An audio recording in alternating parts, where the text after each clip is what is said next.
বৃহত্তর ঢাকা জাতীয়তাবাদী আইনজীবী নেতৃবৃন্দ কর্তৃক আয়োজিত আজকে তিনবারের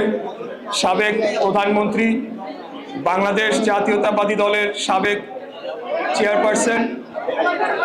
মরহুমা বেগম খালেদা জিয়ার আত্মার মাগফিরাত কামনা করে আয়োজিত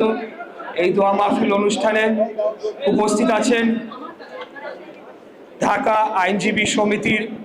সাবেক সভাপতি বৃন্দ, সাবেক সাধারণ সম্পাদক বৃন্দ,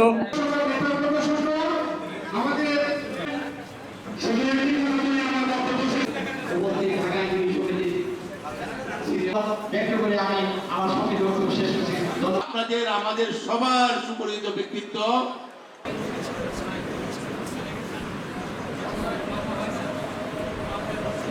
রাজনৈতিকভাবে প্রশাসনিকভাবে বাংলাদেশের প্রয়োজনের সেটাকে আরো উপরে নিয়ে গেছেন এবং পরবর্তী শুধু একজন ব্যক্তি নয়, সে যেমন একজন মুক্তিযোদ্ধা, যিনি তিনবারের প্রধানমন্ত্রী ছিলেন। একটা নির্বাচনে সারা রাত্র থেকে খোঁজ খবর